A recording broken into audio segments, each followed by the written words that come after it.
like a cow or a Dalmatian? I am the Spot. That's not funny. Wait! Before we get started in this awesome comic book film that is in theaters right now, please do us a favor. Hit that subscribe button right at the bottom. Let's just get this out of the way. I liked the movie. Visually beautiful.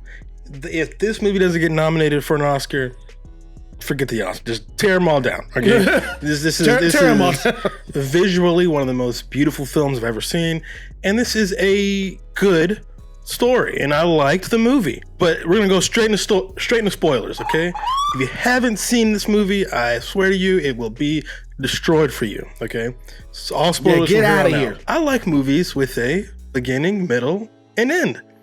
This movie was missing the beginning, it had the middle, and no end.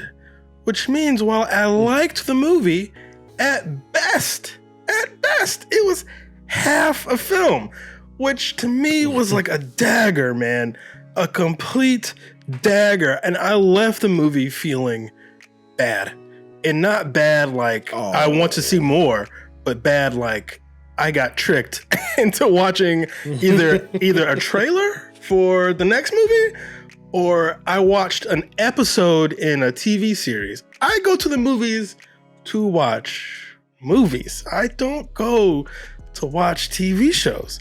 And so I didn't like that this movie was incomplete. Now, you can't end things on a cliffhanger and still have a complete story if we finish some of these character arcs.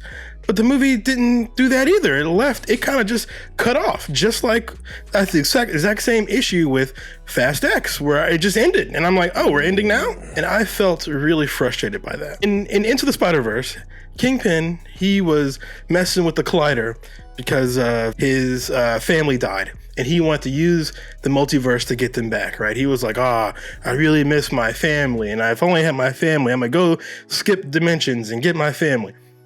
What is 2099? What is Miguel doing? He's doing the same thing. I'm like, what? Well, the villain's doing the exact same thing. So I'm like, okay, am I supposed to be entertained by the same story twice? And then the movie, not only that, it even had some of the same jokes as the first one. Like the pointing joke that happened at the end, like, is that even a joke? It's just like a meme. So I'm like, we did the same jokes and we've got the same villain arc, so I feel like the movie didn't really start picking up steam until we started moving beyond that stuff. And as soon as we did that, the movie cut off. And I was like, and so I felt disappointed when I left the theater. And I hate being the villain. I know we're all supposed to cheer this movie. I know we're all supposed to say positive things about it.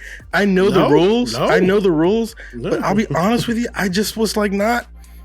I left the theater feeling like the movie, like the projector broke, like I didn't finish the movie. And so I feel like it was incomplete.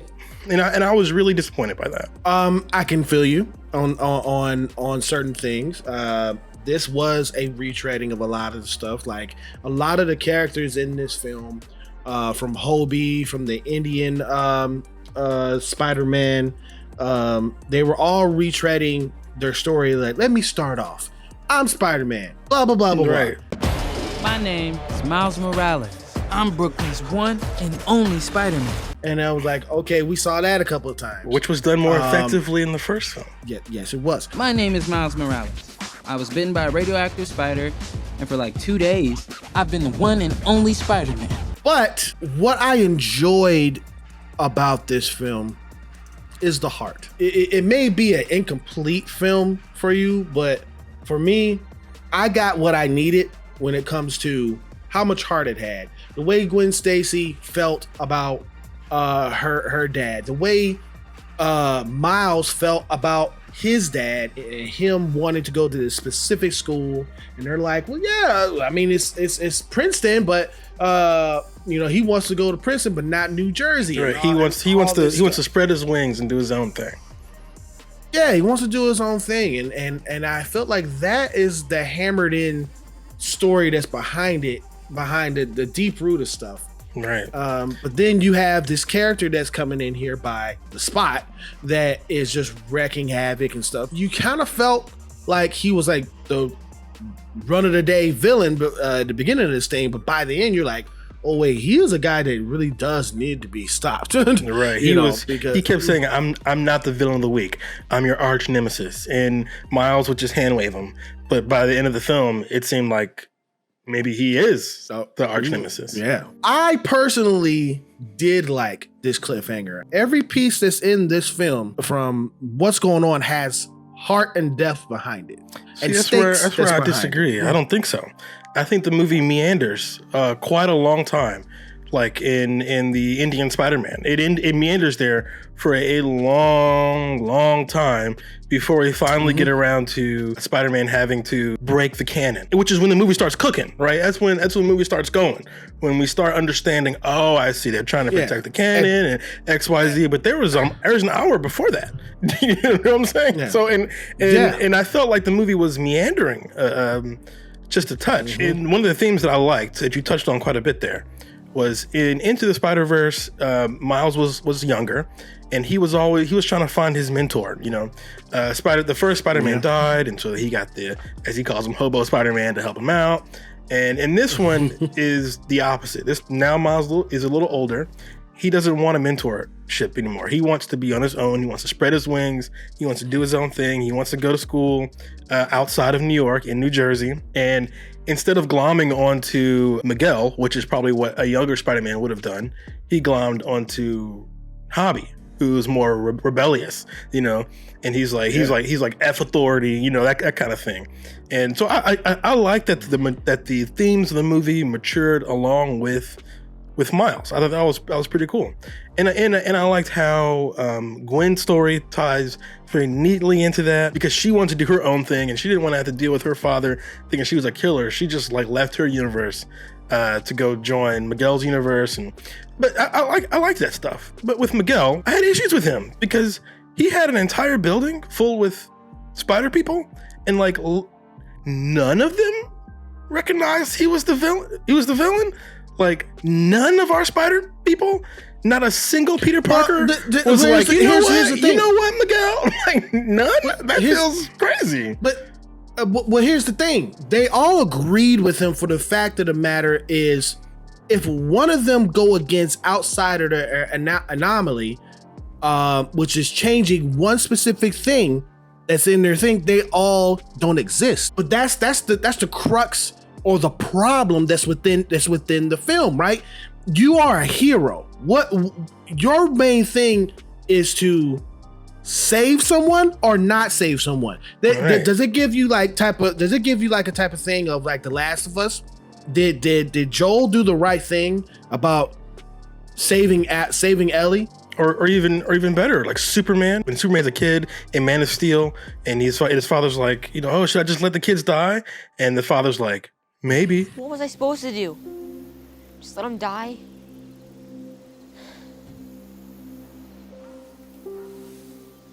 Maybe. And you're telling me Spider-Man would be like, yeah, okay. Like of all of I'm gonna let my dad die. Yeah. Like I'm gonna let my that does not gel to, I mean, it doesn't feel right in my ear to Spider-Man. But you gotta understand, like, they felt like they were part of a bigger web. They're part of a bigger conflict. The no one man's issue is more important than the whole universe. So they agreed with Miguel. Right. They had to agree with that. But that feels very un-Spider-Man-y. I do agree that is convenient for the plot, and if we didn't do that, the movie would break, right? I get it. but that doesn't feel very Spider-Man-y. And I feel like more Peter Parker certainly would agree with our Miles Morales. I saw the trailer and I was kind of concerned. I was like, oh, I feel like we're showing a lot. I feel like this movie is about Miles's father dying, because in some versions of the comic book he dies, in some versions it's his mother who dies, and so I'm like, in the video game he died. I'm sorry? In the video game he died too. You're right. In the video game he died too, right? So I was like, oh, I guess he's realizing that, oh, this is like part of his canon, that his father dies. You have a choice between saving one person and saving every world. And that is just like a basic part of being Spider-Man, you know. And then that's what happened in the movie. And I was kind of disappointed the movie spoiled that. But as I thought about it, and I was like, you know what, I gotta go rewatch Into the Spider-Verse. They did that in Into the Spider-Verse too, when all the Spider people bonded over Miles's despair when his uncle died. They're like, oh, for me, it was my Uncle Ben. For me, it was my Uncle Ben. For me, it was my Uncle Benjamin. For me, it was my father. For me, it was my best friend. They literally did that already. From our eyes, it's identical. But from in the story, from the character's POV, it's not identical because you see your Uncle Ben dying before you have a chance to save Uncle Ben. I guess I'm saying I watched the same movie beat twice in a movie with almost the exact same title. And I thought they were going to do something else, you know. And again, I'm not saying they do it. It's done poorly, you know. They did it well, you know. And I get Miles's motivation. I get it, but he had that same motivation in the conclusion of Into the Spider-Verse as well. It made me look up the movie again. Like, it did a lot, and then ended halfway through. It felt like a slow, incomplete film. So I was like, what happened? How did this happen? So I looked it up. And I'm like, this movie has 3 directors. Now, the first one had 3 directors as well. But this one has 3 different directors than the first movie. I can't think of any other movies off the top of my head that have 3 directors. And I feel like under any other circumstance, no one would accept this, because 3 directors is like having no director. So this movie felt scattered. It felt like they wanted to talk about a lot and they tried to cover a lot, but they lost sight of what the first movie kept in focus, and that is Miles. That first movie was about Miles, where this movie is about spider people, right? Multiple spider people, which makes the movie feel more fractured. So again, I went back and I watched Into the Spider-Verse, because I was like, why did I feel so strongly about Into the Spider-Verse? And I don't feel that here.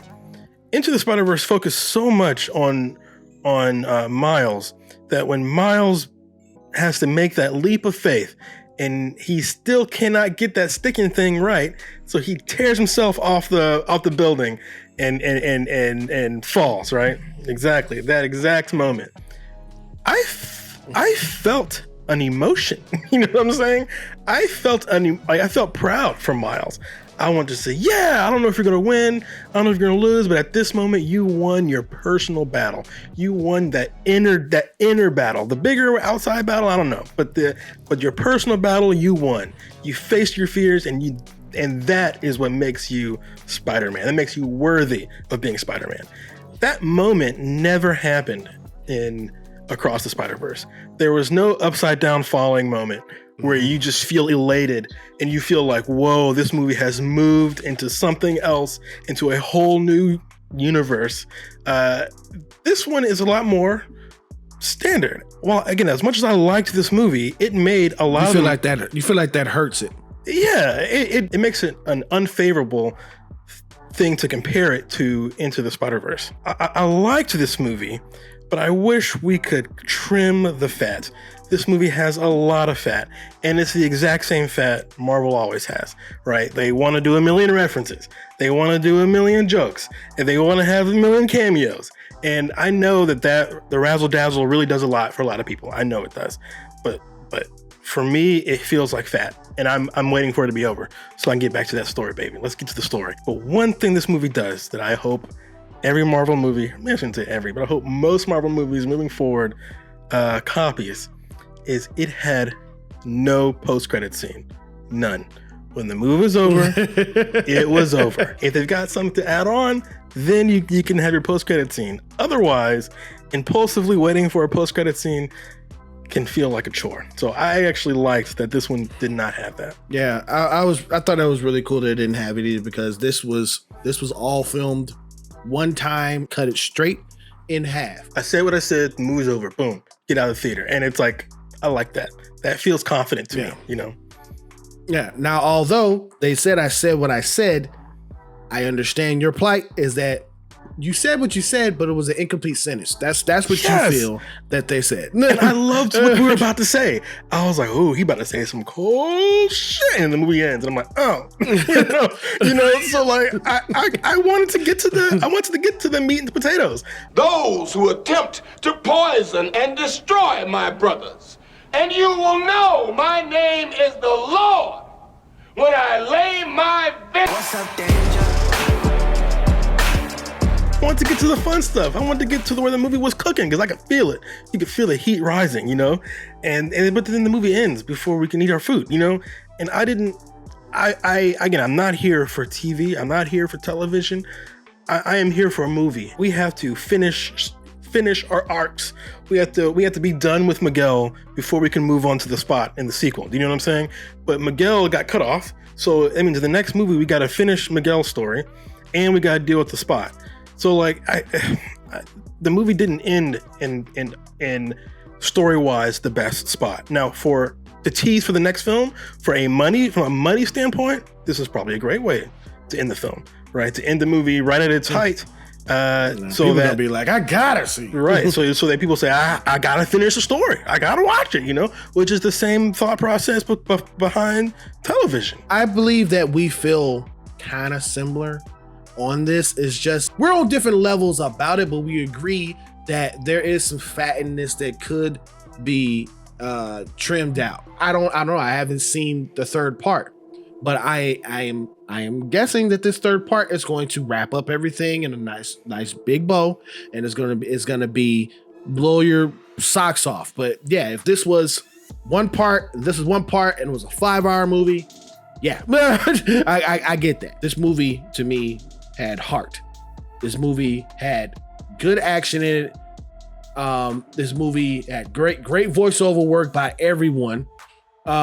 Beautiful, top-notch animation that there's parts where people are talking and it's a somber conversation, and in the background it fades off and the colors get soft because it's a soft conversation.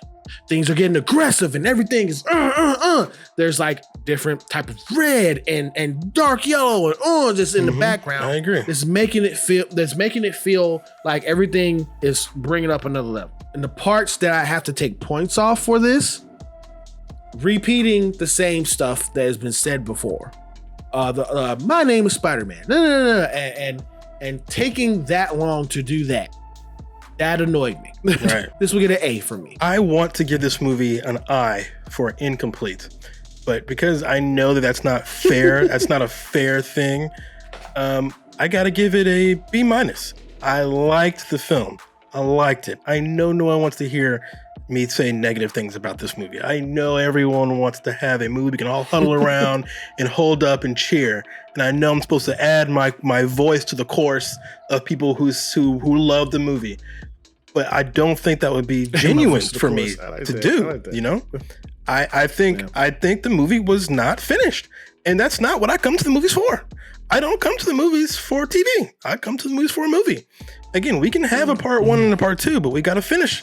As you said earlier, you got to finish a sentence, you know, and it's not what we did. And then the parts that we did get, there was a lot of retreading from the first film. And then even then, some of that stuff was spoiled in the trailer, which has got nothing to do with the movie. I know the people who make the trailer, who make the movies, 2 different departments. They don't even talk to each other. I know. But it's a shame that it got spoiled, at least for me, in the trailer. That being said, I like this movie quite a bit. If you thought Into the Spider-Verse looked good, get ready, strap in, because this movie will blow your socks off. It looks better. They improved on the art direction. It is a phenomenal looking film. I was sitting there in the theater. I'm like, I don't think I've ever seen anything look like this in a movie theater setting. Never. So I really liked the way the movie looked. I liked how they turned Spider-Man 2099 into a villain. I mean, what a perfect character to turn to a villain, because he's like damn near a vampire anyway. You know, like that. What a great character for that. You know, I loved that. I liked the Spot. Spot has long been one of my favorite Spider-Man villains. And I was kind of upset. I was not going to say I was upset, but I was concerned that the first time we'd see him on the big screen, was via animation, but I feel like they nailed him. I thought they nailed this version of him. I liked him a lot. I liked how they even turned him into like a punchline in the original film, or when Miles Morales threw that donut at his head and he was like out of focus and blurry in the background. You know, I like stuff like that. You know, but I also would like my movies to be whole. This movie, unfortunately, has all the pitfalls that Marvel usually falls in. But if you were to trim that, we would have a tighter, stronger movie. And then if we could tack on the end, we'd have a really good movie. But instead, I've got a broken film. I've got something in a lot of like sharp, busted pieces. And I guess if I look at them, you know, and blur my eyes, you know, I can see a good movie in here. And then I gotta use, just like you did a second ago, I gotta use my imagination to try and assume that they're gonna blow my mind later. Then maybe I could see maybe it's a good movie. But that's I don't think if you've got to blur your eyes and imagine a movie that hasn't been released yet in order to make this one good, I don't think that's a complete film. Again, I know no one wants to hear that. Everyone wants to hear me cheer the movie on. Everyone wants to talk about how great this movie is, but I can't do it. I find that frustrating, and it's even more frustrating because I know that I'm like fighting the wind. You know, I'm punching at the ocean, trying to stop a wave, because I know that this is how movies are made now. They're fragmented, they're broken, and it's just TV on the big screen. I'm not trying to be the villain. I swear to you, I'm not. I'm not trying to be a contrarian. I swear to you, I'm not. Hey man, I just want to see a full movie. $20.99 in this bitch. Apparently, yeah, I know. That's what I was afraid of. Okay, now would you recommend this to people? Yeah, of course. This is a good movie. It's a beautiful movie. But I would never recommend this. Never. Not in 100 million years recommend this over Into the Spider-Verse. Into the Spider-Verse is damn near a perfect film. This is almost not a film. So while I liked it, it's not done. I would recommend this film. This film was beautiful. It was acted well. Animation, just score, beautiful. Collectively, so far, the Miles Morales Spider-Verse is my favorite. Oh, right, kind of next to Spider-Man 2, Sam Raimi Spider-Man 2. But more importantly, what do you think about this film? Have you seen Spider-Man Across the Spider-Verse? Please get in the comments and let us know what you thought about it, all right? Thank you so much for clicking on this video. We really do appreciate you guys. Remember, our videos come out Wednesdays and Fridays at 3 p.m. Eastern Standard Time, all right? If you are new to seeing us, please do us a favor, hit that subscribe button right at the bottom, all right? It really would help us out. If you did like this rating and review for this film, please hit that thumbs up. Or you can hit that thumbs down, whichever you choose. It is your opinion. Just remember one thing, it is mostly wrong. See you in another video. Man, that album is off the chain. Metro booming, boy. I gotta check it out, man. Booming.